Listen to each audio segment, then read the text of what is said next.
우리 오늘 찬양 드리시고 시작합니다.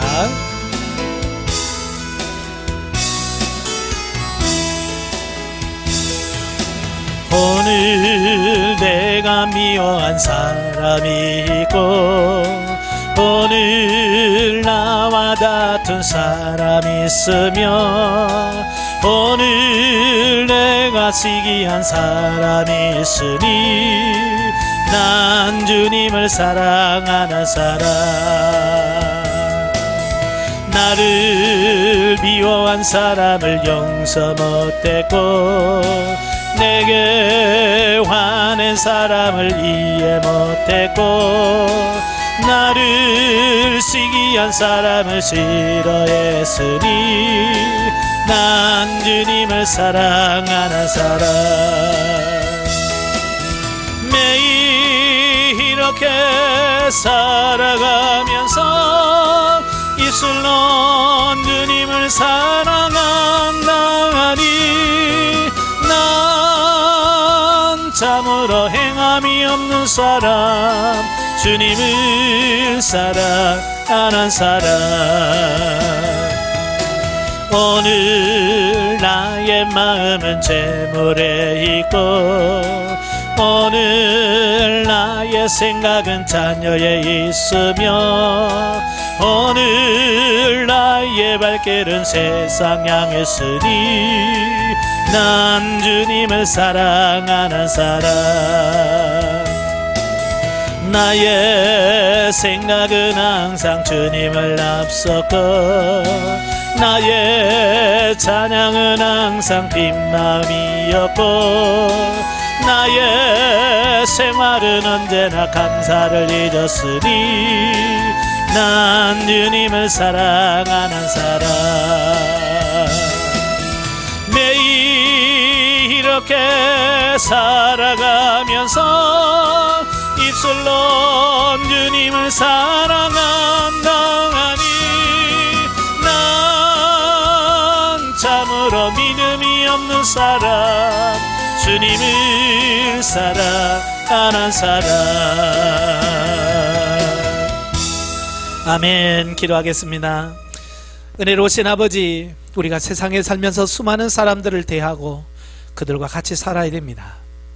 우리가 정말로 예수 그리스도를 닮아서 정말로 이웃을 내 몸처럼 사랑하며 살아야 되는데 우리는 그러지 못함을 용서해 주옵소서.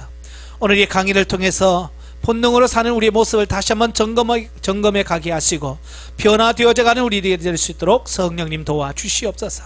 시종을 맡겨오며 예수님의 이름으로 감사하며 기도합나이다. 아멘. 예, 오늘은 영성적 대인관계의 본능 단계를 보도록 하겠습니다. 훈련과정 교재 187페이지입니다. 영성을 형성해가는 네 기둥이 있다고 그랬죠. 첫 번째 기둥은 영성적 구원 사역이라고 그랬어요. 우리 영혼 안에서 우리 영이 예수 그리스도로 변화훈련 성장되어지는 이 과정을 성령의 구원사역이라고 한다면, 성령의 은사사역은 우리 육체에 하나님의 은사와 능력을 부어주셔서 하나님의 말씀대로 순종할 수 없는 우리를 하나님의 말씀대로 순종할 수 있게 하는 사역을 말합니다. 그 다음에 세 번째로는 영성적 물질관계라고 그랬어요. 우리가 이 땅에 살면서 여러 물질을 정말 어떻게 쓰는지, 하나님께서 원하시는 대로 물질을 써고 우리 가치관이 내 것에서 하나님의 것으로 물질의 가치관이 바뀌어야 된다고 하는 부분을 말씀을 드렸고, 자, 오늘은 이제 네 번째 기둥입니다. 영성적 대인관계. 자, 여러분 중에서 혼자 살 수 있으신 분, 세상에 아무도 없고 나 혼자 있다면 좋겠어요? 살 수 있겠어요? 살 수가 없어요. 우리는 어쨌든 싫으나 뭐 미우나 어쨌든 우리는 같이 살 수밖에 없는 그런 존재고 같이 살 수밖에 없고 살아야 되고요. 예? 성경 그 어디도 주님께서 너 혼자 산속에 들어가서 혼자 살아 그런 말 없어요. 예?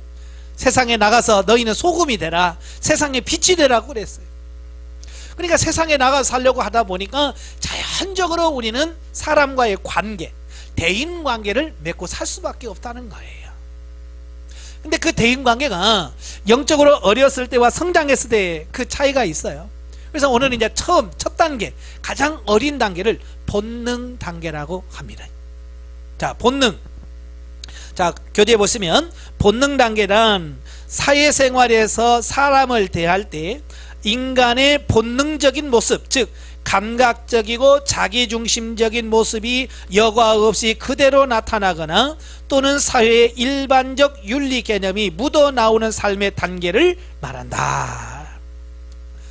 그러니까 내가 이 본능 단계라고 하는 말은 그냥 일반 사람들, 하나님을 알지 못하는 사람들이 살아왔던 그 삶, 그 삶을 그대로 같이 살아가는 삶을 본능 단계라고 말합니다. 우리가 보통 이제 본능이라고 하는 말을 많이 쓰잖아요. 본능적, 본능이라고 하는 말 할 때 국어 사전에 보니까 학습이나 경험에 의하지 않고 동물이 세상에 태어나면서부터 이미 갖추고 있는 행동 양식과 능력을 본능이라고 그래요. 그러니까 예를 들어서 이런 거예요. 갓난아기가 응애하고 태어났습니다. 그 아이에게 언제 모아놓고 야, 너 세상에 나가자마자 너 젖을 빨아야 돼. 젖을 안 빨면 넌 죽어. 뭐 그래서 애가 그걸 배워가지고 젖 먹어야 되는구나. 그래서 엄마 젖 줘요. 그래서 젖 먹는 거 봤어요? 아니잖아요. 그냥 응애하고 태어나서 그냥 좀 이따 젖 물리면 그냥 본능적으로 빠는 거야. 그냥 그건 하나님께서 DNA 속에다 이미 본능적으로 그렇게 살아갈 수 있는 생존 보호 본능이라고 해서 이미 우리 안에 넣어놨기 때문에 그냥 태어나자마자 젖을 빨고 그래서 살게 되어 있는 거예요. 자, 이런 걸 본능이라고 그래요. 그러니까 어디서 배웠거나 뭘 한 것이 아니고 그냥 나오는 거, 이걸 본능이라고 그래요. 예, 그런데 이 훈련원에서 본능이라고 하는 부분은 물론 이제 그 부분과 약간 달라요. 자, 여기서 이제 본능이라고 하는 것은 우리 훈련원에서 본능 단계다, 본능적 삶이다라고 말할 때 세상에서 말하는 그런 본능하고는 약간 개념의 차이가 있어요.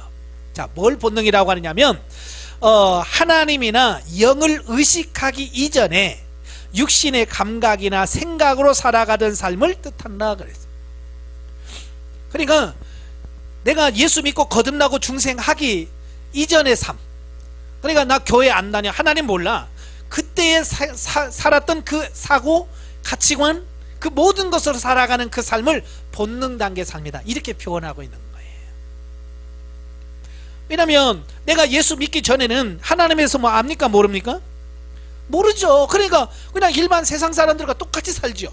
그게 본능적인 삶이라고 하면 그게 본능적인 삶. 예. 그러니까 설령 우리가 예수를 믿어도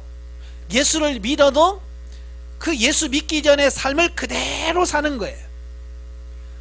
다른 게 뭐냐면 주일날 성경 읽고 교회 가는 거, 그거 빼놓고는 뭐 생각하는 거 뭐 똑같은 거야. 똑같은 거.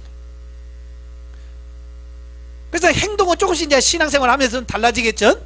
담배 피는 사람 안 펴, 술 마시는 안 해, 뭐 이런 건 좀 달라지는 건 하지만 기본적으로 좀만 깊이 들어가면요, 예수 믿는 사람과 믿는 사람 똑같아.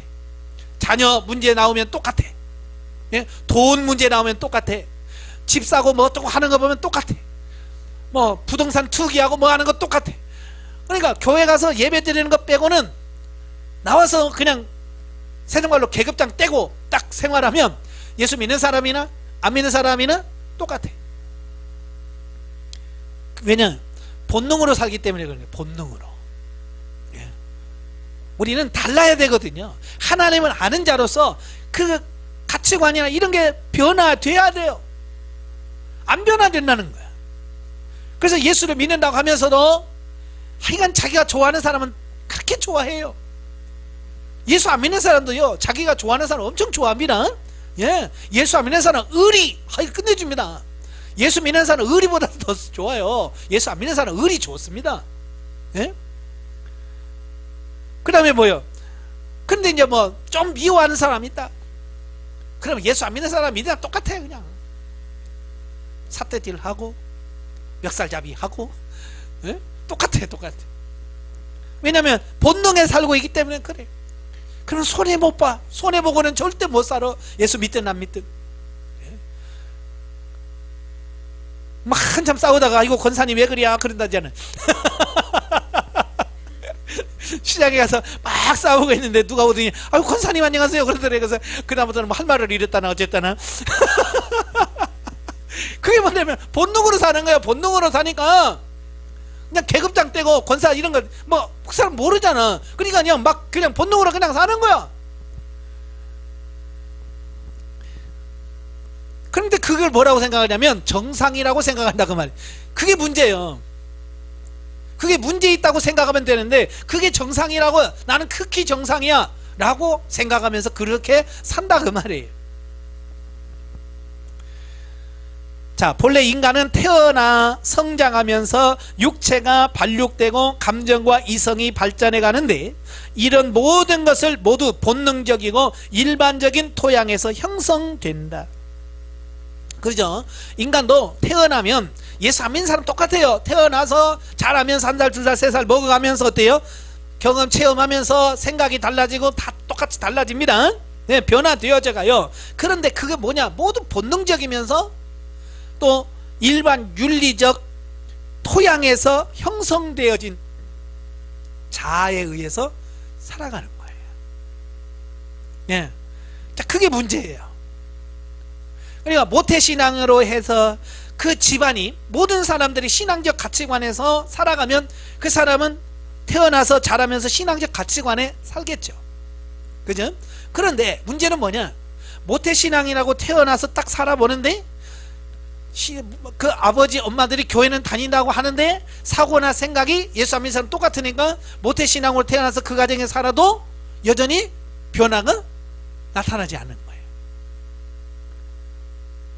그러니까 신앙이 4대 5대가 중요한 게 아니고 얼마나 변화되느냐, 가치관이 변화되느냐, 이게 중요한 거거든요. 안 변하면 똑같아요. 예.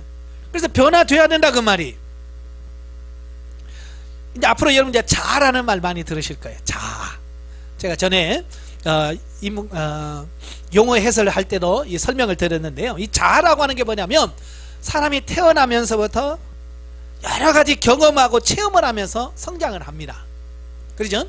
성장하면서 경험하고 체험하고 그런 과정을 통해서 터득한 자의식, 자인식을 자라고 해요. 보통 그걸 나라고 생각합니다. 나는 원래 그런 사람이야. 나는 원래 성질 급해. 나는 원래 이런 사람이야. 나는 원래가 그래 라고 생각하는 그게 뭐냐? 그게 다 자예요. 자. 근데 그 자아는 어떻게 형성되느냐? 세상에 태어나서 부모의 사랑을 받고 형제와의 관계 속에서 형성되어진 거예요. 그죠? 그러니까 이 자아는 환경이 그래서 중요한 거예요. 태어나자마자 엄마 아빠가 막 싸우고 맨날 막 때리고 그런 데서 자라면 이 자아가 아주 강팍해지고 강해집니다. 그리고 이 자아가 왜곡되어지고 상처가 됩니다. 예. 그래서 정상적으로 사고 판단할 수 없는 어떤 이런 부분이 되어지는 거예요. 근데 태어나서 보니까 엄마 아버지가 아주 인격적이고, 예? 그런 집안에서 성장을 하게 되면 그렇게 인격이, 자아가 형성이 되어지는 거예요. 예. 근데 이제 문제는 뭐냐? 사람들이 그 형성되어진 자아대로 산단 말이에요. 자, 그래서 혹시 이제 교회에서 아이고 집사님 그런 식으로 살면 안 되지 그러면 뭐라고 그래요? 그때 이제 열받아 싸움 나죠. 그런 너는 얼마나 잘 살아서 나는 원래부터 그런 사람이야. 어?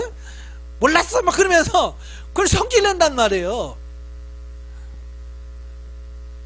왜냐면 원래부터 그런 사람이니까 자기가 원래 그런 사람이라서 그게 얼마나 심각한지 자기는 모른다 그 말이에요. 그러니까 다른 사람이 가르쳐주면 아, 고맙습니다. 나는 나를 잘 몰랐네요. 이래야 정상인데 그래서 어쩌라고 뭐 이러니까 싸움밖에 안 돼. 그러니까 누구한테 뭐 권고나 뭐 이런 거 하고 싶어요? 안 하죠. 그냥 뭐 쉬는 소리 해봐야 소용없지요. 그냥 안 해. 그러니까 서로가 그냥 눈만 흘기고 사는 거야. 그냥 변화가 없는 거예요.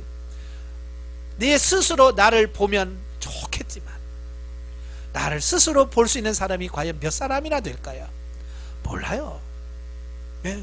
그래서 하나님께서 종종 내 모습을 하나님께서 보여주시는 거예요. 보여주시는. 그래서 하나님이 우리를 보여주시지 않으면 우리는 내 자신을 모르면서 살아가게 돼.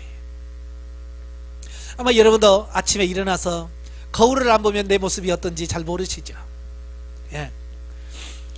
그러니까 여러분 가끔 깜짝 놀랄 때가 있지? 그냥 밖에서 막 돌아다니다가 집에 거울 보고 어머 내가 이러고 돌아다녔어? 그런 적 있어요 없어요? 이제 연세가 자꾸 들어가면 이제 자꾸 그런 현상이 나타나죠. 예? 왜냐면 거울을 안 보니까 자기 모습이 어떤지 모른단 말이에요. 예? 그러니까 막 자기를 모르니까 자신있게 막 사는 거야. 그런데 거울 딱 보니까 아이고 내가 이러고 동네를 다녔단 말이야. 창피하는 거죠. 그러니까 지금 사람들이 다 그런 거야. 자기를 모르니까 그렇게 막 큰 소리 뻥뻥 치면서 사는 거지. 자기 모습을 제대로 본다면 누가 그렇게 살겠어요. 창피해서 못 삽니다. 자, 많은 그리스도인들이 윤리적인 토양 위에서 형성된 가치관으로 신앙생활을 하기 때문에, 즉 신앙생활을 불충족되는 삶의 부분을 채움받기 위한 수단이나 방편으로 인식하기 때문에 신앙의 본질적인 부분, 영혼의 문제나 또 성령님과의 원활한 교통, 또 성도의 영적 교제 등에는 전혀 관심이 없다. 그러니까 저와 여러분들이 예수를 믿는다고 하지만 예수 믿기 전에 이미 우리 이 형성된 가치관, 이게 참 중요한 거거든요. 예? 자, 우리나라 뭐 5000년 역사 자랑을 하지. 5000년 역사라고 하지만 이 영적인 종교적인 부분으로 보면 3000년은 무속신앙입니다. 우리나라 3000년은 무속신앙이 주를 이루었어요. 그러다가 삼국시대쯤에 불교가 들어와요. 불교가 이 땅에 들어와서 약 1500년 동안 불교가 우리나라를 정신세계, 영적인 세계를 끌어갑니다. 그러다가 조선시대가 오면서 중국의 유교를 또 끌어들입니다. 그래서 우리나라의 전 문화는 뭐냐면 3000년의 무속신앙 바탕 위에 불교 위에, 그 다음에 유교 위에, 그러니까 우리 한국 사람의 기본 윤리관이 다 이 무속신앙과 불교와 유교라고 하는 그 밑바탕 위에다가 형성되어진 거예요. 예수를 믿어도 바탕이 그거예요. 바탕이. 왜? 5000년 역사가 그거니까. 예? 그러니까 권사님들 신앙생활 오래 했다고 하지만 가끔 이야기하다 보면 깜짝깜짝 놀랄 때가 있잖아요. 제가 전에도 말씀드렸나요? 뭐 묘자리 잘 써야 뭐 후손이 복을 받는다든지, 뭐 이사를 할 때는 뭐 날짜를 받아야 된다니. 아니 권사가 됐으면서 그런 걸, 왜냐면 워낙 그런 무속신앙에서 일반 윤리 토양 속에서 성장하다 보니까 그게 진짜인지 가짜인지, 예? 이게 성경적인지 비성경적인지 이게 분간이 안 간단 말이야. 왜? 본능적으로 어렸을 때도 그렇게 살아왔기 때문에 그게 만두준하고 살아가는 거예요, 그냥. 예. 그걸 하나님께서 깨우쳐 주지 않으면 못 깨닫죠. 그러다가 약 130년 전에 이제 이 땅에 복음이 들어왔잖아요. 130년 전에 복음이 들어왔어요. 복음이 처음 들어갈 때마다 이 나라는 어땠어요? 진짜 어려웠어요. 진짜 어려웠어요. 그런데 130년 동안 기독교가 끊임없이 사회 계몽 운동, 기도 운동을 통해서 지금 이 나라가요 엄청 바뀌었어요. 130년이나 짧은 기간이지만 지금 윤리라든지 이런 게요 엄청 바뀌었습니다. 제가 어렸을 때만 해도 그 장례 문화 같은 경우 다 뭐였어요? 제가 어렸을 때마다 화장? 생각도 못했어요. 전부 다 삼배 있고 하면서 이제 가면 언제 오나고 다 그랬어요, 우리 어렸을 때. 그래서 상해 앞에서 뭐 깃발 하나 들고 가면 20원 주고 30원 주고 그랬어요. 저 어렸을 때 그거 들고 다니고, 예? 나중에 가서 30원 받아서 과자 사 먹고 그랬거든요. 예? 근데 지금 그런 사람이 있어요, 없어요? 거의 없어요. 예? 기독교가 들어오면서 결혼 문화 바뀌었어요. 예? 옛날에는 뭐 다 옛날 뭐 전통 혼례라고 했지만 지금 뭐 그런 사람이 어디 있어요? 전부 다 서양식으로 기독교가 들어오면서 이게 서서히 이렇게 바뀌어지는 거예요. 제가 어렸을 때마다 제사 안 드리면 진짜 욕을 먹고 그랬잖아요. 지금은 예수 안 믿는 사람은 제사하면 그까이 거 들으면 뭐예요? 요렇게 바뀌었어요. 많은 사람들이 바뀌었어요. 130년 동안 바뀌었어요. 기독교가 들어오면서부터 서서히 지금 안 들어가는 것 같지만 서서히 들어가고 있습니다. 예. 시간이 점점 지나면 이 기독교가 100년, 200년, 300년 지나고 나면 이제 기독교적인 문화가 형성되겠죠.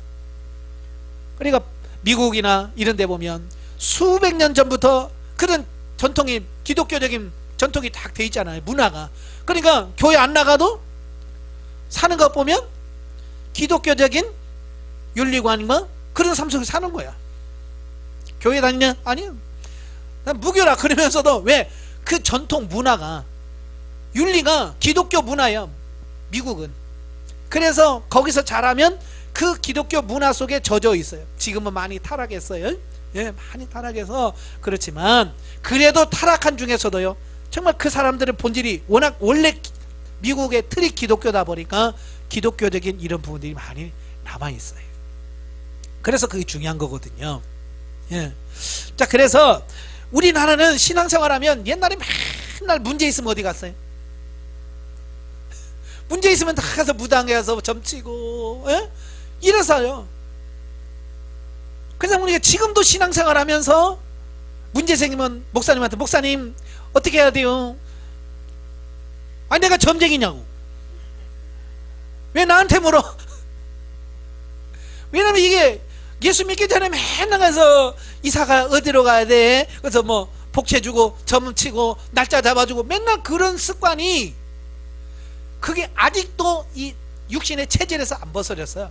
그래서 교회 와서 이게 심지어 목사가 돼도요, 그걸 못 벗은 사람들이 많아요. 목사 세계에서도 그런 사람들이 많아요. 기본적인 틀이 안 바뀌신 분들이. 그리고 모든 일반 무속신앙의 기본이 뭐냐면 기복이에요. 복. 문제 있으면 비나이라 비나이라 맨날 이런 사람들이에요. 그러니까 그런 신앙을 가지고 교회 와서 언제 기도해요? 문제 터지면 하나님 어떻게 좀 해결해 주시고요, 요러고 기도한단 말이에요. 문제 해결, 어떤 복, 사업의 축복 뭐 이런 것만 놓고. 그러니까 어찌 보면 겉으로 드러난 거 보면 기독교인이나 불교에서 뭐 제를 드리는 사람이나 저 선앙당에 가서 비는 사람이나 똑같아. 단지 뭐만 달라요? 대상만 다를 뿐이야. 대상만. 우리는 하나님 앞에 빌고, 절간에 가면 부처한테 빌고, 선앙당에 가면 뭐 자기 나름대로 뭐 돌이나 바위다 놓고 비나, 이 비는 대상만 다를 뿐이지 사는 건 똑같은 거야. 왜? 가치관이 변화가 되지 않으니까. 이 기본적인 이 베이직 까는 거 있잖아. 이게 베이스, 이게 안 바뀌면 그렇다고 봐요. 지금 한국 교회가 심각한 문제가 그거예요.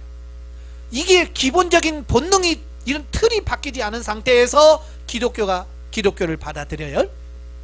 기독교를 받아들여서 기독교 옷을 입었어요. 기독교 옷은 입었는데 이 속은 뭐예요? 옛날 그 사고 가치관 그런 걸로 그대로 있는 거예요. 그러니까 온전한 기독교인으로서의 삶을 살지를 못하는 거예요. 그러다 보니까 신앙생활에도 뭐 영혼의 문제 관절이 있어요? 여러분 교회 가서 당신 영의 문제에 대해서 한번 고민해 본 적 있냐? 그러면 그런 거 없어요. 내 영의 문제에 관심 없어요. 내가 얼마나 성령님의 음성을 얻고 성령의 지도 인도받아서 성령을 따라 사는 삶, 이거 관심 없어요. 오직 내 자식 축복해 주시고, 하나님 우리 사업 축복해 주시고, 이번에 시험 보는데 꼭 합격시켜 주시고. 교회에서 철학하신 분들 보면 다 그런 거예요. 그게 어디서 왔다고요? 예, 예전에 무속신앙에서 그대로 교회 안에 그냥 기독교라고 하는 옷만 입고 교회 안에 그대로 들어간 거예요. 근데 신앙의 본질 문제에 대해서 관심을 갖는 사람이 없다니까요. 너무 안타까운 거예요. 그러면서도 그들이 마치 자기가 다 된 것처럼, 마치 신앙생활 제일 잘하는 것처럼 착각한다. 이게 문제라고 말이에요. 그러니까 그런 사고를 갖고 있으니까 성경도 여기 보니까 제 눈의 안경처럼 본능적인 육신의 눈으로 바라보는 무지를 드러나게 된대. 그러니까 성경을 볼 때도 여러분 성경에다 나를 맞춰야 돼요? 나에다가 성경을 맞춰야 돼요? 예, 우리 말씀에다 우리를 맞춰야 되잖아요. 이게 정상이야. 근데 사람들을 보면 성경을 나에다한테 맞추다니까요.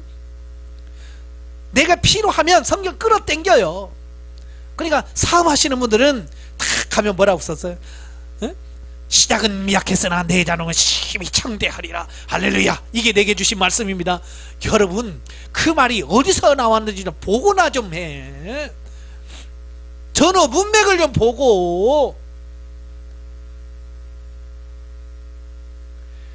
그러니까 성경에다 맞춰야 되는데 나에게다 맞추다 보니까 얼마나 딱 맞아.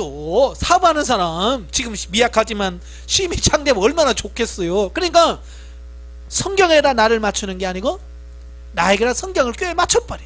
그럼 뭐라고 그래? 내가 말씀대로 산대.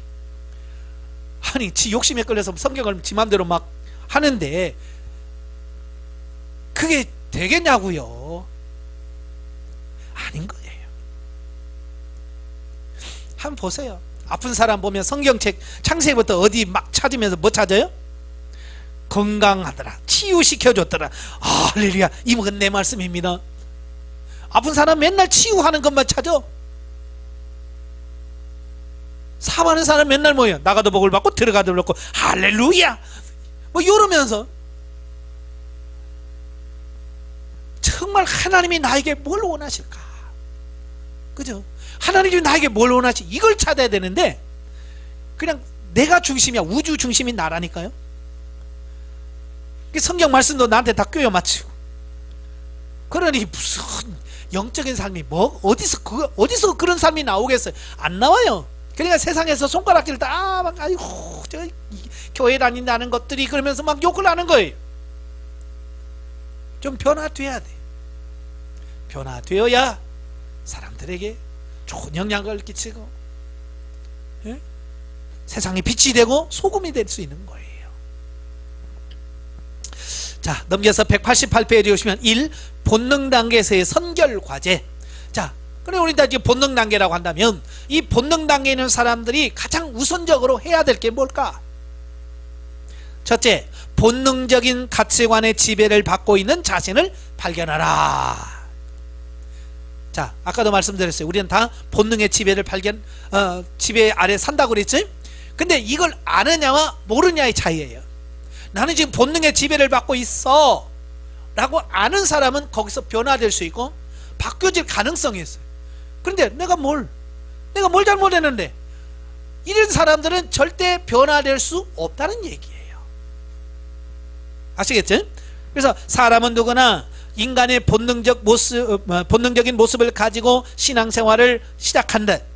예, 시작할 때는 다 똑같아요. 뭐 어디서 본능 벗고 와서 뭐 신앙생활을 인 사람이 있어요? 아니요. 그냥 술 먹은 사람은 술 먹는 사람대로, 예? 노는 사람은 노는 사람대로, 나이롱은 나이롱대로 막, 그러니까 뭐 깡패는 깡패대로 오는 거예요. 교회에 그대로 오는 거잖아요. 그대로 와 시작을 해요. 그렇다 치면 이제 한 달 다녀, 2달 다녀, 1년 다녀, 2년 다녀, 그러면 어떻게 해야 돼요? 이 본능에서 좀 벗어나야 될 거 아니에요. 그죠? 그 본능에서 벗어나서 변화된 모습이 나와야 되잖아요. 이게 정상인 거예요. 사람에 따라서 본능적인 모습이 나타나는 정도의 차이가 있을 뿐이다. 그렇죠? 지금 여러분 중에서 좀 본능에 충실하신 분들은 아유 저거 그러죠. 근데 조금 그래도 본능을 다스리고 조금 변화된 사람은 아이고 이러잖아요. 벌써 그 차이가 조금 그 차이예요. 그렇다고 해서 완전 아니란 말이에요. 조금 차이예요. 조금 변화된 사람, 조금 덜 변화된 사람, 이 차이뿐이지 다 이 세상 사람들은 다 누구나 본능의 지배를 받고 있어요. 뭐 저라고 본능의 지배를 안 받을까요? 저도 역시 본능의 지배를 받아요. 받는 구석이 있습니다. 그런데 이제 예를 들어서 이런 거예요. 성장한 사람과 성장하지 않은 사람이 뭐냐면 오래 지속되느냐, 순간적이고 바로 변화되느냐, 이 차이예요. 그러니까 예를 들어서 이런 거예요. 똑같이 성질 났어요. 화가 났어요. 똑같이. 그런데 성장하지 않는 사람은 그게 계속 여기 안에 남아있어요. 그래서 분이 나, 화가 나. 그래서 그걸 못 참아서 내가 저걸 어떻게 복수를 하지? 그래서 결국 변화되지 않는 사람은 가서 뒤끝장렬이라고 그러잖아요. 가서 한 방 치든지, 욕을 한번 하든지, 성질 나니까 한번 뒤엎든지 막 그런단 말이에요. 자, 이건 뭐냐, 좀 처리가 안 된 사람이고요. 근데 똑같은 상황에 나도 보면 화가 나. 나도 업고 싶고 욕 한마디 하고 싶고 한 대 때리고 싶어. 그러나 아버지 하면 그 감정, 육신의 본능이 싹 사라져요. 그래서 어떻게 해요? 미워하는 보다는 이제 긍휼한 마음이 나오는 거예요. 불쌍히 여기는 마음이 오는 거예요. 몰라서 그러는 것을 하고 그냥 넘어가는 거예요. 예, 넘어가. 근데 그게 이 초보적인 사람은 그게 안 된다니까요. 자, 그러므로 누구든지 신앙생활의 초보 단계에 있는 사람들은 자신이 본능적으로 혹은 육신의 욕망을 따라 살고 있다는 사실을 겸한 마음으로 받아들이고 인정해야만 한다. 그래서 여러분 이제 내가 지금까지 육신으로 살아왔고 본능으로 살아왔어, 내가 지금 육신의 본능으로 살고 있어 라고 인정을 하셔야 돼. 인정할 때에 아버지, 그럼 내가 뭘 변화되지요? 뭘 변화해야 됩니까? 라고 하나님께 질문하게 되고 성령께서 가르쳐주고 깨닫게 하시는 거예요. 예, 얼마나 이게 얼마나 감사해요. 이게 변화될 수 있다는 게 얼마나 감사해요. 며칠 전에 제가 경험한 거예요. 저희 앞에 교회 안에 올라오는 그 골목길에 가로등이 저 위에 있습니다만은 나무가 가리니까 여 밑에는 어두운 거예요. 깜깜해요. 그래서 제가 일부러 저희 교회 그 현관에 그 불을 켜줘요. 우리 전기세로 켜줘요. 왜? 동네 사람들 어두우니까 밝으라고. 근데 제가 깜빡 잊고 못 킬 때가 있고, 제가 또 출타고 못 킬 때가 있고, 그러니까 이제 동네 사람이 구청에다가 여기다가 가로등 하나 설치해달라, 너무 어둡다 그랬어요. 이제 구청에서 나와서 이제 가로등을 달라고 왔어요. 문제는 뭐냐, 자기 집에는 달지 말라는 거예요. 어두운 건 어두운 건데 달긴 달아야 되겠는데 자기 집에다가는 달지 마라. 그러니까 가로등 달러 왔다가 막 이 집한테 혼나지 저 집한테 혼나지. 서로 못 달게 하니까. 그러면 어둡다고 하지를 말든지. 그러니까 직원이 달러 왔다가 그냥 갔어요. 그 다음날 또 왔더라고요. 이제 그 위에 상관이. 그래서 뭐 이런저런 얘기하다가 그러면 우리 교회 여기다 달으라. 그래서 차라리 그럼 우리 교회 전기로 매일 그냥 켜줄 테니까, 예? 우리 교회 전기로 그냥 켜줄 테니까 여기다가 타이머 있잖아요. 시간 되면 켜지고 꺼지는 요것만 설치해 주라. 전기 우리가 내겠다. 동네 사람들 위해서 좀 할 수 있잖아요. 그거 얼마나 들어. 한 달 내에 해봐야 1,000, 2,000 뭐 그 정도밖에 안 나와요. 그래서 그렇게 하라. 그랬더니 그분이 동네 전기 쓰는데 왜 교회 전기를 씁니까? 저희가 무료로 해드리겠습니다. 그래서 한전에서 해가지고 무료로 딱 거기다가 가로등을 딱 해놨어요. 지금 우리 전기 안 씁니다. 내가 끄고 안 켜도요, 지가 시간 되면 딱 켜주고요, 새벽 2시까지 켰다가 새벽 2시 되면 꺼집니다. 우리 전기로 우리 교회 앞에 현관 비쳤어요. 양보했더니 우리 교회 전기 안 쓰고 그냥 화내요. 조금만 양보하면 더 좋은 일이 생기는데 이웃 간에 그냥 얼굴 붉히면서 서로 안 한다고 그러면 참 그러잖아요. 그런 걸 보면서 이 사람들이 이 본능이라는 게 이렇게 무섭구나. 여러분 같으면 어떡하겠어요? 예, 그런 거예요. 양보할 수 있는, 이게 뭐냐, 나도 옛날 같으면 우리 전기를 왜 써? 동네에다가. 예? 그럴 텐데 조금 성장했다고 마음이 넓혀지니까, 예? 그건 내가 좀 몇천 원 투자해서 동네 사람들이 다니는데 좀 편안하면 할 수 있잖아요. 그거 그게 이게 본능의 지배에서 조금만 벗어나도 모든 사람들에게 된단 말이에요. 그거 해놨더니 동네 다니는 사람들이 막 나한테 목사님 고맙습니다. 내가 고맙지. 왜 내 전기 안 쓰고도 딱 밝혀주니까 얼마나 좋아요. 하나님은 이렇게 양보하고 하면 손해보지 않고 더 좋게 하신다 그 말이에요. 예. 자, 그 밑에 디모데후서 3장 1절부터 5절까지 보면 사도 바울이 본능적인 삶의 모습을 말씀해 줍니다. 그러니까 본능의 지배를 받고 있는 사람들의 삶이 이렇다. 그래서 몇 가지를 이야기하냐면 20가지를 얘기해요. 자, 거기 보면 내가 이것을 알라 말세에 고통하는 때가 이르니 사람들은 자기를 사랑하며 돈을 사랑하며 자긍하며 교만하며 회방하며 부모를 거역하며 감사치 아니하며 거룩하지 아니하며 무정하며 원통함을 풀지 아니하며 참소하며 절제하지 못하며 사나우며 선한 것을 좋아하니하며 배반하여 팔며 조급하며 자고하며 쾌락을 사랑하기를 하나님 사랑하는 것보다 더하며 경건의 모양은 있으나 경건의 능력은 부인하는 자니. 이게 본능의 지배를 잡고 있는 모습이에요. 여러분 안에 이런 모습이 있어요, 없어요? 나는 이런 거 없다 생각하시는 거 집어봐요. 이 중에 다 있잖아. 내 속에 좀 그게 크고 작고 차이뿐이지 우리 안에 다 들어있어요. 이게 많이 처리된 사람은 크게 적을 거고 아예 처리하지 않은 사람은 크게 많을 거야. 그래서 돈을 사랑하는 사람, 예수를 믿어도 이 돈을 사랑하면 이걸 처리하지 못하면 그냥 교회 다니도 돈. 예? 그래서 교회에서 돈, 설교 시간에 돈 얘기만 나오면 더 돈 얘기. 그래서 시험 들었다고 그러고. 왜냐하면 이 돈을 사랑하는 이 마음이 처리가 안 되면 그럴 수밖에 없어요. 그래서 이런 걸 처리 빨리 해야 돼. 하나님, 돈을 사랑하지 않기를 원합니다. 자고하며 부모를 거역하며. 요즘 부모를 얼마나 거역합니까? 예? 부모 말 안 들어요. 요즘 유치원 다니는 애들부터 안 듣는데 예?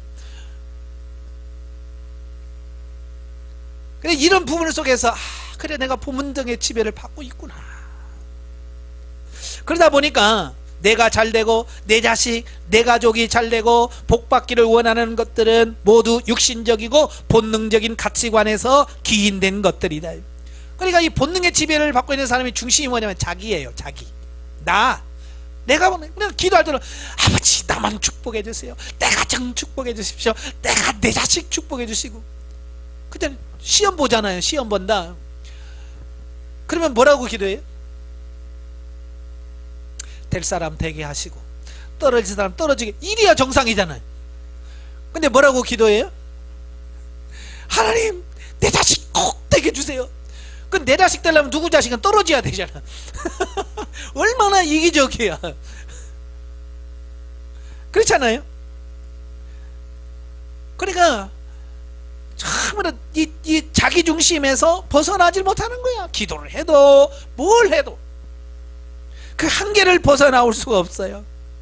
그래서 이런 단계에 있는 사람들은 물론 기도를 해도 나와 내 가정의 육신적인 축복과 안녕을 위한 기도 외에는 더 이상 할 수가 없다. 예, 거기에 묶여요. 매여 있어요. 그래서 맨날 기도해도 내 자식, 내 자식, 내 자식, 내 딸, 내 아들, 내 손주, 내 자식 요렇게 하면 계속 그것만 기도하지. 나라 민족을 위해서 이제 기도할 거고 언제 성도를 위해서 기도할 거고. 예? 형제지간 믿지 않는 자들 구원은 어떻게 세계 선교는 언제 기도할 거예요? 빨리 벗어나야 돼. 본능의 지배를 받고 있는 나에서 벗어나셔야 돼. 두 번째는 본능적인 가치관의 상실을 실상을 이해하고 거기서 벗어나기를 기도해야 된다. 이제 내 자신을 발견했단 말이에요. 그러면 뭐냐? 이제 그걸 놓고 기도하셔야 되는 거야. 아까 그 디모데후서 3장 1절부터 5절에 보면 여기 보면 나오잖아. 하나님 나는 나를 너무 사랑합니다. 내 육신을 너무 사랑합니다. 그래 아버지 나를 사랑하는 이 마음을 내려놓게 해주세요 하고 기도하셔야 돼. 나는 나를 너무 사랑하는 것 같아. 그리고 그냥 알고만 넘어가면 의미가 없는 거예요. 아시겠죠? 기도하셔야 돼요. 자, 본능 단계에 있는 사람들의 생각과 말 속에는 불신과 원망, 불평등이 많은 부분을 차지하고 있어서 진리가 머물러 있을 수 없다. 이게 이제 본능 단계에 있는 사람의 특징이에요. 입만 열면 불평하고 원망하는 거예요. 자, 우리가 출애굽기를 계속 보고 있는데요. 출애굽기 말씀 보면 이스라엘 백성들이 끄떡하면 뭐예요? 원망하고 불평하지요. 왜 그래요? 예, 본능 단계에 있기 때문에 그래요. 본능 단계에 있기 때문에 그들은요 끄떡하면 원망하고 불평하는 거예요. 그 뒤에 하나님이 이게 안 보여요. 예, 그 뒤에 예비하신 하나님은 이건 안 보이고 당장 눈앞에 있는 요것만 보여. 그러니까 그냥 무조건 원망하고 불평하는 게 습관이 돼서 그냥 나와요. 여러분도 마찬가지일 거예요. 예, 감사합니다라는 말이 나와요. 아이고 이거 말이 먼저 나옵니까? 예? 오늘 원망하고 불평하는 말이 먼저 나온단 말이에요. 왜? 아직 우리가 초보 단계에 있으니까 그것이 나올 수밖에 없다는 얘기예요. 그렇기 때문에 그러한 사람들은 쉽게 악한 영의 지배를 받아 행동하게 된다. 예. 그러니까 이런 부분들이 있으면, 이런 본능이 있으면 그 본능을 누가 타고 들어오냐면 사단이 타고 들어오는 거예요. 그러니까 이런 거야. 내가 성질 급하면 성질 급한 그걸 가지고 사단이 역사를 해요. 내가 막 혈기가 많아서 막 혈기를 팍팍 내는 사람은 사단은 그 혈기를 가지고 역사를 합니다. 그러니까 내 안에 아무것도 없으면 사단은 뭘 갖고 하려도 할 게 없어. 뭐 혈기 갖고 하려도 내 안에 혈기가 없지. 뭐 미워하는 감정을 가지고 사단이 뭐 부채질을 하려고 해도 뭐 미움이 하나도 없지. 아무것도 없는 사탄은요 뭘 가지고 할 게 없어요 안에. 아시겠어요? 근데 지금 우리 안에 꽉 찼잖아. 사단이 그냥 쓸 게 너무 많아. 성질 급하지, 화 잘 내지, 거짓말 잘하지, 뭐 이런 거 있잖아요. 그러니까 순간순간 마귀들은 그것만 딱 잡으면 그냥 거짓말 잡으면 거짓말이 나오고, 탁 찌면 혈기 나오지, 성질 나지. 막 우리는 사탄의 도구로서 쓰임 받기가 너무 알맞게 지금 우리 이 자신 다 돼 있다고 말이에요. 그리 놓고도 내가 지금 마귀에게 속아, 사단에 속아서 성질내고 있다는 사실조차도 우리는 몰라. 뭐라 그래? 내가 성질낼만 하니까 성질내고, 네가 욕 욕을 얻어먹을만 하니까 내가 욕을 하고, 내가 때릴만 하니까 때리고. 그러니까 모든 걸 상대방에게라 다 전가하지 내 안에 있는 그런 속성에 대해서 고민하는 사람이 없더라고 말이에요. 이게 문제예요. 자, 예수님 보세요. 예수님의 성질 내시던가요? 혈기 내시던가요? 안 내셔. 그럼 왜 예수님은 혈기 안 내셨을까요? 예? 예, 이 안에 혈기가 없었어요. 예수님 안에는 혈기가 없어요. 그러니까 뺨을 때려도 그냥 가만히 있고, 얼굴에 침을 뱉어도 웃고 있고. 예수님께서 말대답한 것은 뭐냐? 진리를 거스릴 때만 말씀하셔요. 그 외에는 예수님은 아무 말씀 안 하죠. 네가 하나님의 아들이냐? 네가 말했느니라. 진리는요 예수님 꼬박꼬박 말씀하죠. 근데 뺨 때리고는, 그럼 예수님 야 왜 때려? 안 하셔. 혈기 안 내십니다. 왜? 이 안에 진리만 가득하고 혈기가 없기 때문에 그래요. 근데 우리는 반대잖아요. 진리는 없고 혈기만 가득하니까 그냥 누가 내 뺨 안 때려도 얼굴만 쳐다만 봐도 왜 봐? 뭘 봐? 예? 그죠? 네, 내 안에 혈기, 미움 이런 게 있으니까 그냥 나만 쳐다봐도 뭘 봐? 그러죠. 웃으면 왜 웃어? 아니 뭐 웃으면 웃는다고, 쳐다보면 쳐다본다고. 왜 그러냐면 이 안에 꽉 차 있는 게 그거니까 그러는 거예요. 그걸 보셔야 돼. 예. 그래서 여러분 안에 요즘에 자꾸 나는 이렇게 짜증이 나. 그것은 뭐예요? 내 안에 짜증이 꽉 찼다는 것을 가르쳐 주는 거. 나는 이렇게 성질 나는지 몰라. 내 안에 지금 혈기가 꽉 찼다는 얘기고. 그럴 때마다 발견하는 게, 아버지 내가 내 안에 혈기가 있습니다. 이 혈기가 가득하면 나는 누구한테 혈기를 부릴 밖에 없는데 왜 있으면 나가야 되니까. 예? 아버지 이 혈기를 사람한테 품지 않고 십자가에서 처리시켜 주세요 하고 그 혈기를 가지고 주님 앞에 가서 십자가에 처리시켜 달라고 기도해요. 그러면 그 혈기가 하나씩 하나씩 처리되어지는 느낌을 받게 된 거예요. 저도요 혈기가 굉장히 많은 사람이에요. 지금도 혈기가 많지만 예전에는 뭐 그냥 끄떡하면 혈기 나오고, 목사지만 막 혈기 내고 그랬어요. 물론 성도들 앞에서는 잘 티 안 냅니다. 예? 왜? 뭐 목사가 성도들 앞에서 혈기 부리면 성도들 안 오니까 어디서 형들 내면 꼭 집안에서만 성질내. 저 집사람은 우리 애들 있을 때만 혈기 내고 다른 사람 있으면 안 냅니다. 예. 근데 그게 양심에 그게 하나님에 찔리는 거예요. 그래서 하나님 앞에 주님 이 혈기를 처리시켜 주세요. 하나님 십자가를 처리시켜 주세요라고 기도하는데, 야, 이게 안 되더라고요. 막 그렇게 기도하니까요, 막 혈기가 막 더 나는 거 있죠. 아이고, 막 그 전에는 좀 이 브레이크가 밟았는데요, 막 브레이크가 없어지는 것 같아요. 막 혈기가 터지게 나오는데요. 옛날에 성도들 앞에서는 혈기 안 냈거든요. 근데요, 막 성도들 앞에서도 막 얼굴이 불그락 켜지고 막 그러는 거예요. 아, 영성훈련 받고 더 나빠졌어요. 그게 뭐냐, 내 안에 혈기가 얼마나 많은지 그걸 하나님께 처리하게 올라셔서 그걸 터뜨려 버리신 거예요. 그러니까 저는 어렸을 때부터, 제가 5남 2녀예요. 5남 2녀 중에서 제가 6번째입니다. 제 위에 형님이 4분이 계시고 누님이 1분 계시고 제 밑에 여동생 하나 있어요. 자, 뭐 형님들은 아주 잘했다고 하지만 제 입장에서 보면 형님들이 말하는 하나하나가 스트레스고 나는 억압이에요. 그지? 우리 형님들이 나쁘다는 얘기가 아니고 좋아요. 좋은데도 그 내 입장에서는 그게 다 스트레스인 거예요. 근데 나는 풀 사람이 없잖아. 내 밑에 남동생이라 했으면 남동생은 야, 너 네가 해. 뭐 형님이 시키면 야, 네가 해 라고 할 수 있지만 내 밑에 여동생밖에 없어. 나는 내 여동생 굉장히 사랑해요. 그러니까 여동생한테 할 수가 없어. 그러니까 나한테서 끊어야 되잖아요. 그러니까 뭐 내가 참고 하고 하다 보니까 이게 참고 하는 게 어렸을 때 이게 쌓였어요. 엄청 쌓였어요. 그래서 이제 좀 성장을 해서 우리 형 덩치만 해서 뭐 풀만 하니까 제가 신학을 했어요. 전도사가 풀 수 있어요? 못 풀지. 좀 하다 보니까 강도사 되고 목사 됐네. 목사 돼가지고 형님들한테 옛날 나 때렸죠. 그래서 뭐 혈기 낼 수 없잖아요. 그러니까 이게 풀 수 있는 게 없는 거예요. 풀 수 있는 데가 없었던 거예요. 이 안에는 꽉 차 있죠. 그러니까 집에서만 터지는 거예요. 우리 애들한테는. 그냥 애들만 쥐잡듯이 잡는 거예요. 그러니까 애들이 조금만 시끄러우면 야, 시끄러.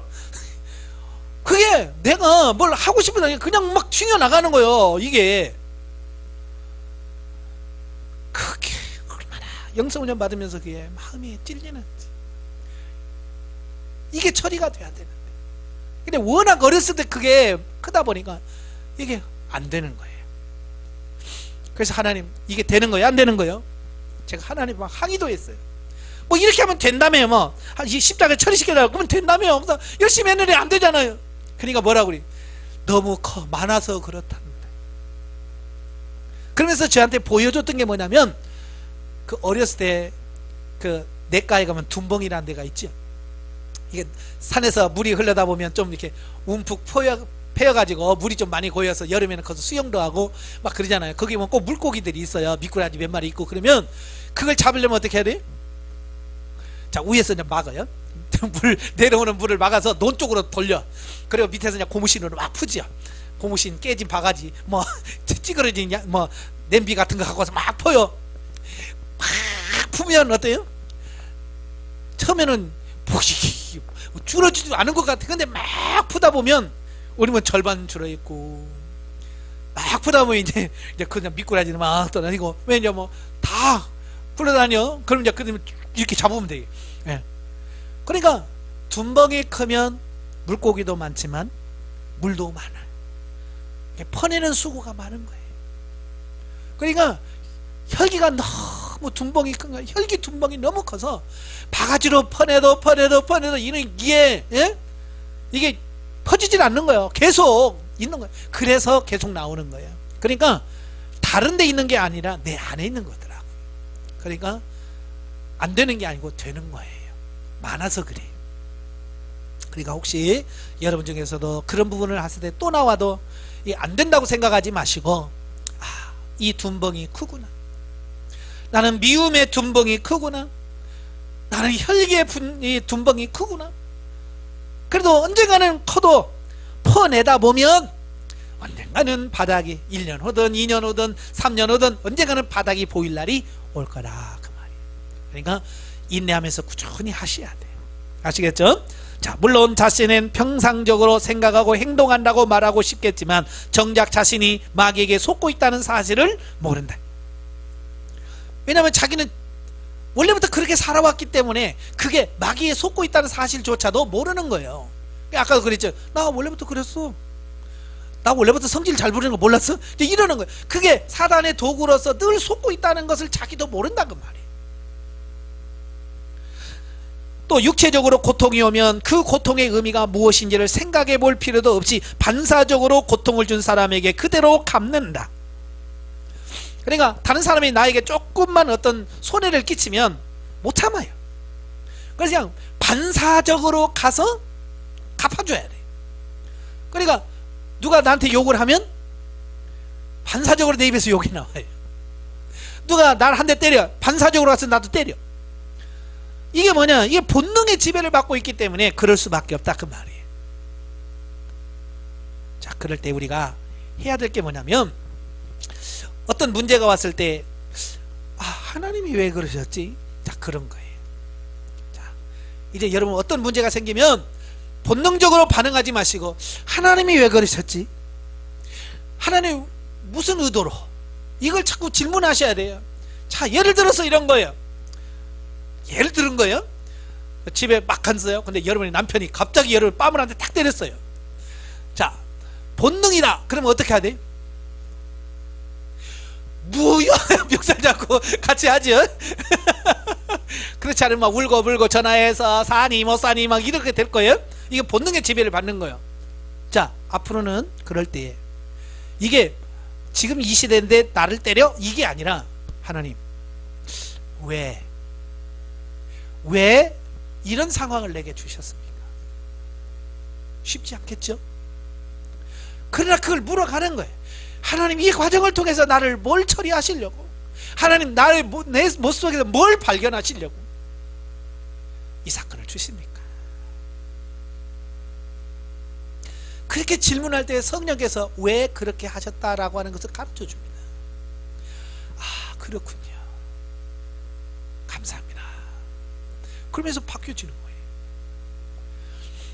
근데 그 여유가 아직 없잖아요. 우리는 반사적이잖아요. 본능적으로 그냥 나간다. 이제 그걸 잡을 수 있는 방법이 뭐냐면 하나님께 묻는 거예요. 그 훈련이 안 되면 우리는 계속 본능의 지배를 받아서 죽을 때까지 그렇게 살다가 하는 거예요. 자, 이것이 본능적 가치관을 가진 사람들의 실상이다. 오늘날 교회가 시끄러운 것은 이와 같이 신앙생활을 하면서도 조금도 변화가 없이 본능적인 대인관계 수준을 탑습하고 있는 사람들이 많기 때문이다. 그러니까 교회 안에 시끄러운 이유가 뭐예요? 이런 본능적인 지배를 받고 있어요. 그러니까 어떤 교회는 재직하다가 막 가방이 날아다니고 그런데 그래서 무슨 말이냐 그랬더니 자기 의견에 동조 안 했다고 뭐 대꾸 달았다고 막 가방을 던지고 성경 가방 들고 막 던지고 막 그런다는 거야. 아이고, 그게 무슨 교회예요 그게. 그러니까 이 본능의 지배를 받고 있기 때문에 그런 거예요. 그러니까 고린도전서 3장에 보면 고린도 교회가 왜 싸움이 있어요? 왜 분쟁이 있습니까? 그렇잖아요. 내가 너희를 신령한 자를 대함과 같이 대할 수 없어. 영적 어린아이, 육신에 속한 자, 영적 어린아이들처럼 너희를 대할 수밖에 없다라고 말합니다. 그러니까 교회 안에 어린아이들이 많으니까 시끄러울 수밖에 없는 거예요. 여러분 교회 유치부 가보셨어요? 맨날 싸워요. 저도요 유치부 교사 생활을 꽤 많이 했습니다. 인천에서 목회하면서 9년을 유치부 교사를, 제가 담임 목사하면서 유치부 할 사람이 없어서 제가 유치부를 9년을 했어요. 유치부 속성이 뭐예요? 언제 어디로 튈지 모른다는 거예요. 금방 가면 하하하 놀다가 확 밀어버려 그냥. 그러면 넘어져서 죽는다고 울고 일어나가지고 너 얼굴 확 긁어버리지. 아이고, 그러니까 이거 막 어떻게 감당해야 돼. 유치부 애들은요 그래요. 시끄러워요. 언제 어떤 사건이 일어날지 몰라. 교회가 지금 그렇다니까. 신앙적 유치원생들이 너무 많은 거야. 광야 1단계 2단계 3단계 이런 사람들이 너무 많은 거야. 그러니까 막 치고 받고 꼬집고 물고 뜯고 울고 불고 막 그러잖아요. 예? 그러니까 교회가 조용할 날이 없는 거예요. 조용할 날이.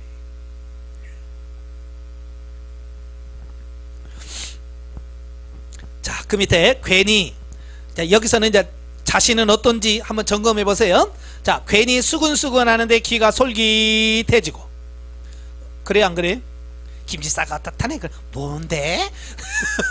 뭐 이런 거 있어요, 없어요? 자, 그 다음에 남을 비난하는 모임에서 내 마음이 끌리고, 그렇게 남을 비방하고 나면 왠지 야릇한 쾌감을 느끼지는 않는지. 그러니까 남을 비방하고 막 씹다 보면 재밌나 봐요. 예? 막 모여서 누구 얘기하고 김지사 얘기하고 집사 얘기하고 막 하면 재밌나 봐요. 예? 또 이웃을 걱정해주는 척 하면서 이웃의 허물을 이야기하고요, 은근히 즐거움을 맛보고 있지는 않은지, 또 이웃의 아픔을 위하여 진실한 마음으로 눈물을 흘리며 기도하고 돕고자 하는 마음보다는 반사적으로 나는 그렇지 않다 하는 자기 위안에 빠져서 육신적인 안락을 만끽하고 있지는 않는지, 또 자신의 생각과 마음을 다스리지 못해 외부에서 닥쳐오는 환경에 그대로 반응하여 지체들의 마음을 불편하게 하고 있지는 않는지. 이게 다 뭐예요? 이게 본능적인 지배를 받고 있는 사람들의 특징 중에 하나예요.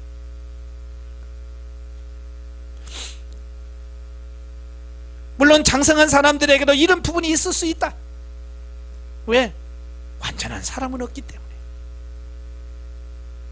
그러나 장성한 사람들이 초보 단계에 있는 사람들과 다른 것은 이와 같은 육신적인 부분이 자기 속에서 나타날 때 그것이 처리받아야 할 부분인 것을 깨닫고 안타까움을 마음을 가지고 기도한다는 것이 사실이 돼. 그러니까 똑같이 화를 내도 성장하지 않는 사람은 화내고 또 열받는데, 조금 성장한 사람은 화내고도 하나님의 처리하는 기도를 하고, 예? 자기 자신을 발견하고 처리해달라고 기도하는 거예요. 이게 이 차이예요. 반면에 본능적 단계에 머물러 있는 사람들은 그러한 자신을 보는 눈이 없기 때문에 자신의 부끄러움도 모르고 본능적으로 생각하고 행동하게 되는 것이다. 그렇죠? 이 본능에 있는 사람들은요, 부끄러운 줄을 몰라요. 그 술 취한 사람들 보세요. 길거리 다 벗고도 부끄러운지 알아요? 몰라요? 이락 그러면서 막 그래서 막 치잖아요. 예? 부끄러운 걸 모르는 거예요. 알면 그렇게 하겠어요. 그러나 문제의 핵심은 그 문제에 있는 것이 아니라 문제를 바로 알고 깨달아 그 수준에서 빨리 벗어나기를 위하여 기도하는 데 있다. 예? 이제 아는 것이 중요한 게 아니라 알았다면 바로 기도하는 데까지 가야 된다 그 말이에요. 하나님 처리시켜 주세요. 하나님 이렇게 살고는 싶지 않습니다.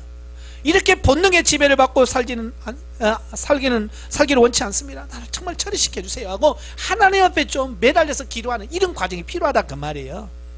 지금까지 많은 사람들이 이런 노력을 안 한 거예요.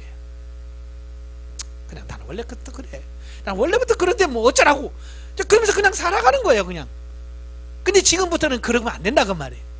이제 그런 모습을 발견할 때마다 아버지 내가 이렇게 사네요, 아버지 이걸 처리시켜 주세요, 이런 문제를 처리시켜 주세요 하고 하나님 앞에 하나씩 고백하고 처리할 때에 그 부분들이 처리된다 그 말이에요. 성령님의 처리하심에 자신을 내맡기고 그분 앞에서 진실해질 때 이미 성령께서 자기 속에서 일하시고 있는 것을 발견하게 될 것이다. 예? 바로 이렇게 성령님께 의지하면서 기도하면서 하다 보면 하나님께서 하시는구나 이걸 발견하게 되는 거예요. 예.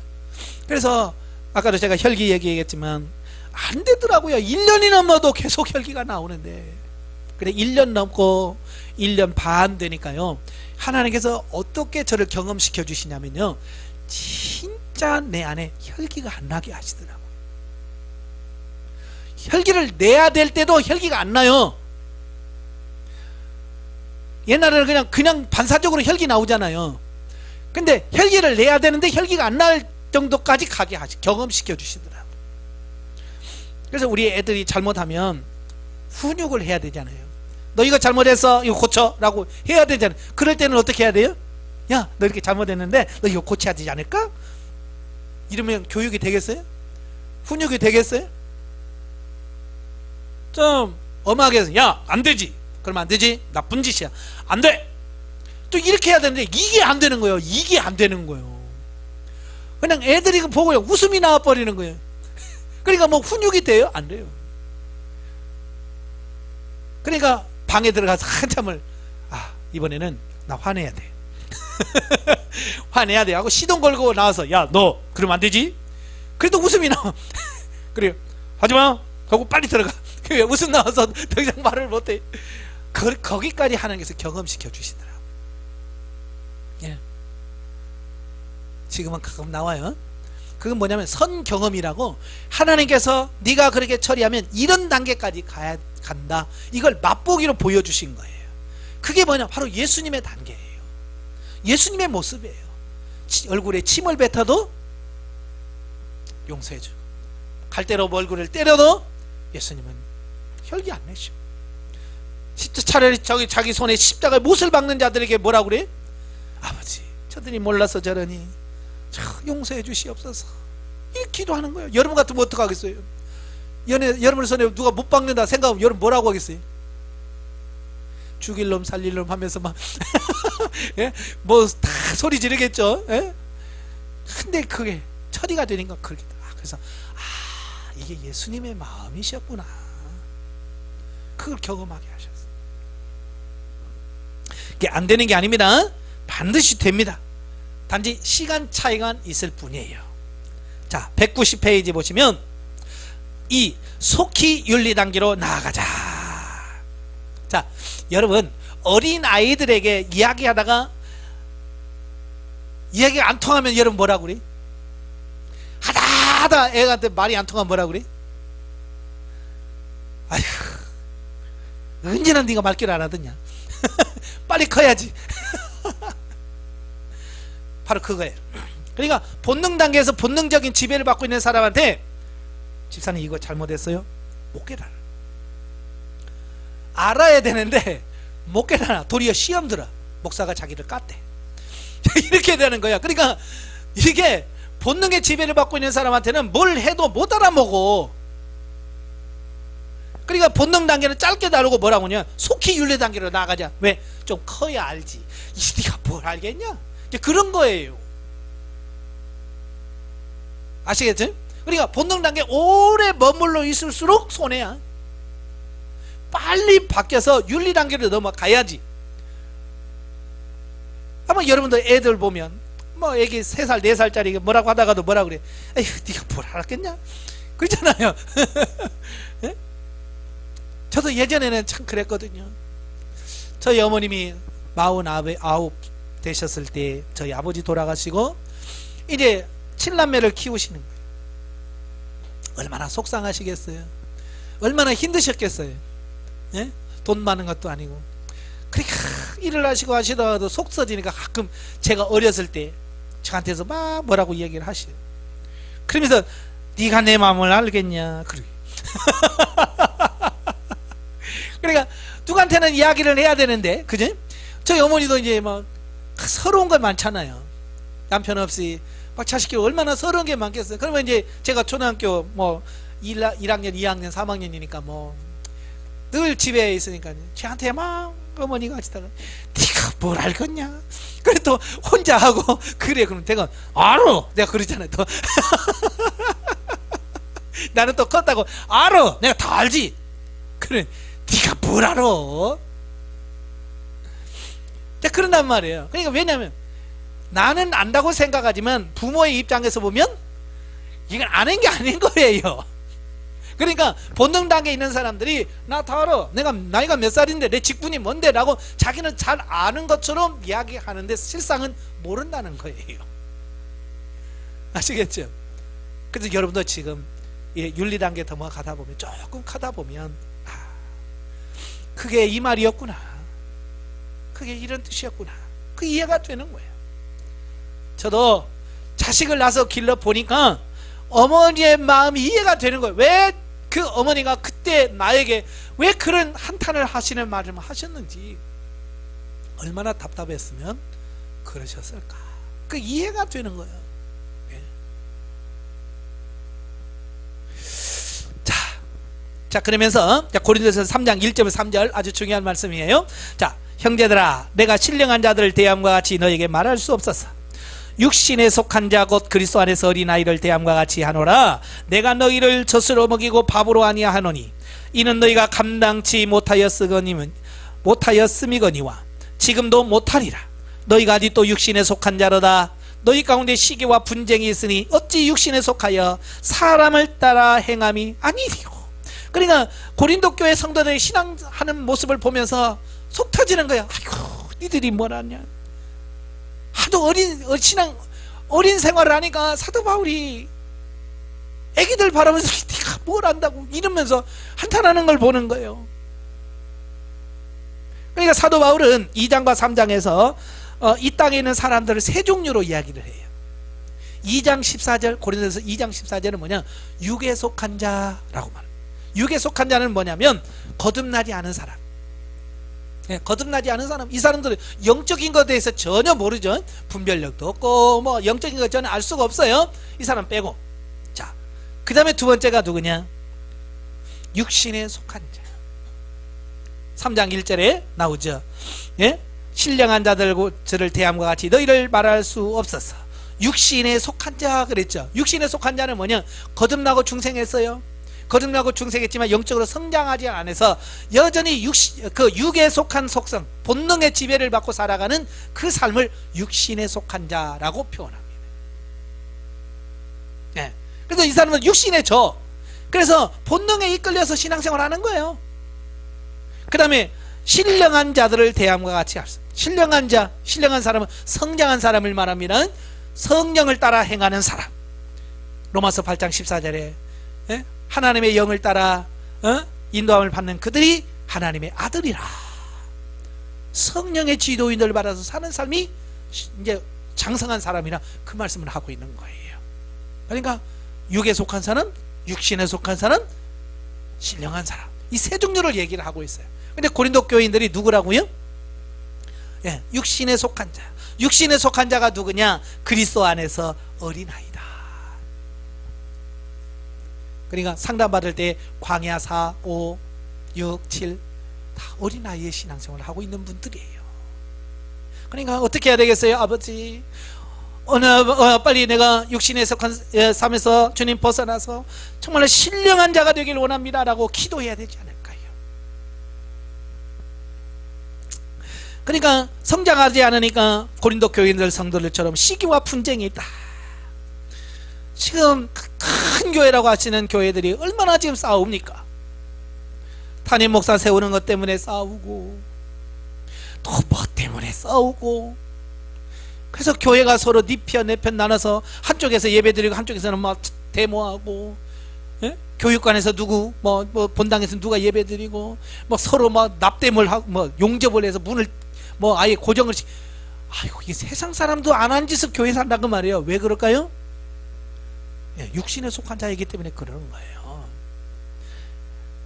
그래서 사도 바울이 에베소 4장 13, 14절에서 뭐라고 그래요? 우리가 다 하나님의 아들을 믿는 것과 아는 일에 하나가 되어 온전한 사람을 이루어 그리스도의 장성한 분량에 충만한 데까지 이르리니, 이는 우리가 이제부터 어린아이가 되지 아니하여 사람의 교슬과 간사한 유혹에 빠져 모든 교훈의 풍조에 밀려 요동치 않게 하려 함이라. 고린도 교회를 보니까 성장하지 않으니까 맨날 싸우는 거야. 그래서 에베소 편지를 보면서 야, 성장하지 않으면 이렇게 맨날 싸운다. 성장해야 된다. 장성한. 그래서 우리가 목표를 줬어요. 성장을 하는데 성장 목표가 뭐냐? 어디까지냐? 예수 그리스도의 장성한 분량. 예수 그리스도도 그 충만했을 때 그 모습, 그 단계까지 가기를 원한다 그 말이에요. 예. 목표가 예수 그리스도예요. 그러니까 어지간히 뭐 좀 변화됐다고 나 다 됐어, 그럴 데가 없다니까요. 우리가 목표는 어디까지예요? 예수 그리스도예요. 예수 그리스도. 어디까지요? 손에 못을 박는 자를 위해서 주님 몰라서 저럽니다, 용서해 주세요 라고까지 할 수 있는 단계까지 가야 돼. 언제 갈래요? 갈 수나 있을려나 몰라. 죽을 때까지 우리 목표는 하여간 되든 안 되든 내 목표는 예수 그리스도입니다. 그래서 예수 그리스도 목표를 향해서 계속 달려가는 삶이 되어야 돼. 아시겠죠? 왜냐? 성장해야 되는 이유가 거기 나와요. 자, 이제부터 어린아이가 되지 아니하여 사람의 괴설과 간사한 유혹에 빠져 모든 교훈의 풍조에 밀려 요동치 않게 하려 함이라. 그러니까 성장하면 괜찮은데 성장하지 아니고 어린아이에 있으니까 여기 보니까 사람의 괴술과 간사한 유혹으로 넘어진다 그 말이. 예, 이단에 왜 빠집니까? 예, 간사한 유혹에 넘어가는 거예요. 왜? 어리니까. 여러분, 어른들을 유괴합니까? 애들을 유괴합니까? 여러분 유괴하겠어요? 물론 뭐 옛날에는 뭐 마늘 깔라고 할머니들도 데려간 적이 있었어요. 마늘 까고 남자들은 저 새우 무동산에 새우 잡는 데 가서 바닷가 올려라 던져놓고 밥이나 던져주고. 에? 근데 애들을 미혹한단 말이에요. 유괴한단 말이에요. 그러니까 애들은 분별력이 없잖아요. 그냥 니네 엄마가 너 데려오래. 그래요? 쫄쫄쫄쫄 따라가는 거죠 뭐. 네? 야, 맛있는 햄버거 사줄까? 네, 가는 거예요. 왜? 분별력이 없어요. 그러니까 어린아이는 성장하지 않으면 사람의 괴술과 간사한 유혹에 빠져 모든 교훈의 풍조에 밀려 요동한다 그 말이에요. 그냥 흔들린다 그 말입니다. 그러니까 신천지에 가서도 아, 이게 진리다 그러고 앉아있는 거예요. 분별을 못하니까. 깨어있으면 이건 문제 있다 나오잖아요. 성장하지 않으니까 그런 게 성장하지 않으니까. 자, 그 예를 이제 히브리서 봅니다. 히브리서 5장 11절부터 6장 2절을 보면 멜기세덱에 관하여는 너희가 할 말이 많으나 너희의 듣는 것이 두나무로 해석하기 어려우니라. 때가 오래므로 너희가 마땅히 선생이 될 터인데 너희가 다시 하나님의 말씀의 초보가 무엇인지 누구에게 가르침을 받아야 할 것이니 젖이나 먹고 단단한 식물을 못 먹을 자가 되었도다. 대저 젖을 먹는 자마다 어린아이니 의의 말씀을 경험하지 못한 자요 단단한 식물은 장성한 자의 것이니 저희는 지각을 사용함으로 연단을 받아 선악을 분별하는 자들이니라. 그러므로 우리가 그리스도의 도의 초보를 버리고 죽은 행실을 회개함과 하나님께 대한 신앙과 세례들과 안수와 죽은 자들의 부활과 영원한 심판에 관한 교훈의 틀을 다시 닦지 말고 완전한 데에 나아갈지니라. 그러니까 이 멜기세덱에 대한 부분을 설명을 하는 거예요. 히브리서를 받는 사람들에게, 수신자들에게. 그런데 이 수신자들이 멜기세덱에 대해서 이해를 못하는 거예요. 쉽게 말해 영적인 걸 이해를 못하는 거예요. 그러니까 이 하다가 야, 멜기세덱에 내가 할 말이 많은데 니들이 못 알아먹어서 도저히 못 알아먹겠다. 자, 이런 거예요. 저는 이제 강의를 하거나 설교를 할 때에 그 설교나 강의의 깊이는 누구에 따라 달라지냐면 청중들의 수준에 따라 달라집니다. 청중들의 수준이 낮으면 굉장히 제 강의가 수준이 낮아집니다. 그냥 아주 기초적인 것만 해요. 그런데 똑같은 가져도 이 모인 사람들의 수준이 높으면 그 수준이 높은 사람에게 맞춰서 강의가 돼. 예. 그러니까 이 히브리 기자도 이 편지를 쓰면서 그 수신자들이 수준이 너무 낮으니까 높은 걸 얘기를 하려도 높은 걸 얘기할 수가 없어. 왜? 못 알아먹으니까. 예, 그 얘기예요. 그러면서 뭐라고 그래? 때가 오래므로 너희가 마땅히 선생이 될 텐데. 때가 오래됐다는 말은 뭐예요? 예수 믿은 지 오래됐다 그 말이에요. 그래서 지금 다른 사람을 가르칠 선생 정도 수준에 올라갔어야 될 텐데 지금 뭐 한다고요? 너희가 다시 하나님의 말씀의 초보가 무엇인지 누구에게 가르침을 받아야 할 것이니. 이게 얼마나 안 자랐으면 때가 오래돼서 이제 좀 선생으로 써먹을 만한데 시간적으로는 그렇게 됐는데 아직도 초보를 배워야 될 수준에 머물러 있으니 얼마나 속 터지겠어요. 이 목사가 이래서 속 터지는 거예요. 성도들이 조금 수준이 올라가야, 네? 수준이 올라가는데 이 수준이 설교 수준도 올라가는데 이 수준이 낮으면요 올라갈 수가 없는 거예요. 왜? 못 알아먹는데 뭐. 그러니까 우리 목사님 수준이 낮아요 라고 말하지 말고 여러분이 수준을 높이면 목사님의 수준이 점점 올라갈 수밖에 없는 거예요. 왜? 그렇지 아니하고는 스스로가 못 견디는 거예요. 그러니까 목사님을 성장시키는 방법은 여러분이 성장하는 길밖에 없어요. 아시겠지? 예. 그래서 젖이나 먹고 단단한 식물을 못 먹는 자도 어떠다. 대저 젖을 먹는 자마다 어린아이니. 젖은 누가 먹어요? 애기들이나 먹지요. 어른은 안 먹어요. 자, 근데 젖 먹는 게 뭐냐? 의의 말씀을 경험하지 못한 자요. 그랬어요. 그러니까 이게 뭐냐면 말씀을 듣기만 하지 그 말씀이 경험이 안 된 사람들이에요. 그러니까 훈련을 받아도 내 삶 속에서 맞아 물으라고 돼. 아버지 어떡할까요? 묻고 음성을 들으면서 맞아 되네 뭐 이러면서 경험해 가면서 이게 성장이 되어지는데 강의만 듣고 끝. 아유 목사님 오늘 목소리가 크네. 좋긴 한데 그리고 가서 아무 짓도 안 해. 기도도 안 하지 물어보지도 안 하지. 그러면 뭐예요? 예, 초보 의의 말씀을 경험하지 못한 자요. 이 사람은 뭐예요? 맨날 젖이나 먹어야 돼. 젖이나. 그런데 대저 젖 먹는 자마다 어린은 단단한 식물은 장성한 자. 이 단단하다고 하는 것은 뭡니까? 예, 가서 실천하는 거예요. 순종하는 거예요.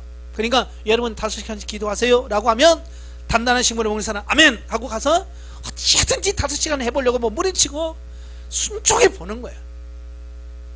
5시간씩 못하더라도 그렇게 하려고 길을 가면서도 기도하고 어디 가면서도 기도하고 막 노력을 해보는 거예요. 이게 단단한 식물을 먹는 자들이에요. 그러다 보면 어느 순간에 경험이 되고 체험이 되는 거예요. 아시겠죠? 예. 그 다음에 장성한 사람은 지각을 사용함으로 연단을 받아 선악을 분별하는 자들이니라. 훈련을 통해서 분별력이 생겨요. 그죠? 애들은 먹을 거 못 먹을 거 분별 못하지. 그러나 성장을 하면 먹을 건지 안 먹을지 분별이 돼요. 무엇을 해야 되는지 안 해야 되는지, 이 말을 해야 되는지 말해야 되는지 분별력이 생겨. 성장한 사람은 분별력이 생긴단 말이에요. 근데 어린 사람들은 분별이 안 되는 거야. 그러니까 교회 안에서도 할 말인지 안 할 말인지 공부를 못하고 그냥 막 이렇게 되는 거예요. 그냥 상처를 받든지 말든지. 왜? 어린아이니까. 훈련을 통해서 변화되지 않으니까. 빨리 성장하시기를 바래요. 그래서 그리스도의 초보를 버리고 완전한 데까지 나가라. 완전한 데. 그냥 조금 성장하라는 거 아니에요? 예? 그리스도의 장성한 분량에까지 완전한 데까지 자라가야 된다라고 말씀해주고 있습니다. 자, 마지막 결론입니다. 대인관계가 하나님께서 원하시는 진정한 국면에 들어가려면 그의 진리의 법에 따라 우리가 못된 자아가 깨어지고 하나님께서 예비하신 갖가지 환경을 통해 처리하심을 받아 점차 영혼이 하나님이 원하시는 거룩한 인격으로 변화를 받고 실질적인 영성적 삶이 사라질 때 가능하다. 그러니까 결과적으로는 뭐예요? 성장해야 된다. 이 본능은 다른 거 없어요. 성장해야지. 성장하지 않은 상태에서 계속 말해봐야 잔소리밖에 안 된다. 그 말입니다. 그래서 어린아이들 보면 자기 잘못은 알기는 진짜 잘 알아요. 예. 그 애들 보세요. 너무 잘 알잖아요. 잘못했지? 네. 그러고 어때요? 금방 또 하잖아요. 그게 어린아이의 특징이에요. 예배 시간에 눈 뜨면 안 돼. 기도 시간에 눈 뜨면 안 돼. 네. 그러고 기도 끝나거나 뭐라고 그래? 목사님 왜 눈 떴어요? 그건 너도 떴잖아. 막 그러면서. 그게 애들이야. 그게 애들. 그래도 그런 아이들이 어느 정도 성장을 하게 되면 듬직한 청년으로서 이렇게 살아가는 모습을 보면 그래, 성장해야지. 성장하지 않으면 어떻게 되겠어요? 가끔 정신지체를 장애를 갖고 있는 분들 보면 나이는 30 몇 살인데도 아직도 3살 4살 수준에서 뭐 간식 주면 간식 갖고 내놔! 네 거야! 내 거야! 하고 싸우고. 여러분 30살 넘어 그 정도 되면 그걸 바라보는 부모의 마음이 어떻겠어요? 얼마나 속 터지겠어요? 영적으로 보면 지금 저와 여러분이 그러고 있다는 그 말이. 하나님의 속이 얼마나 터지실까. 그래서 오늘부터 여러분 기도하시면서 주님, 나도 영적으로 성장해서 본능의 지배를 받고 있는 내가 속히 성령의 지도인들 받고 살아가는 그 삶으로 변화될 수 있도록 도와주시옵소서 하고 기도하시고 날마다 새로우신 여러분 되시기를 주님으로 축원합니다. 기도하겠습니다. 은혜로우신 아버지 감사합니다. 오늘 귀한 말씀을 주셔서 감사합니다. 우리가 세상에 혼자 살 수 없기에 우리는 많은 사람들과 관계 속에서 살아갈 수밖에 없습니다. 그 관계 속에서 하나님이여 우리를 변화시켜 주시고 우리를 새롭게 하여 주시옵소서. 오늘 말씀을 들었습니다. 본능의 지배를 받고 있는 우리가 변화되어져서 날마다 정말로 예수 그리스도의 십자가 앞에 처리함을 받아서 하나하나 변화되어져 가는 우리 삶이 나올 수 있도록 도와주시옵소서. 예수님의 이름으로 감사하며 기도합나이다. 아멘. 하나님께 영광드립니다.